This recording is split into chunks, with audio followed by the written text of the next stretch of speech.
खटिया टूट जाई राजा जी, धीरे धीरे आवस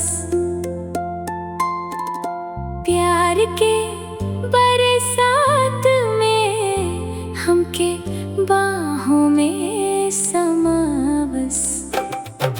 खटिया टूट जाई राजा जी, रातिया सुहानी बा, तोहरे बिना सजना अधूरी जिनगानी बा।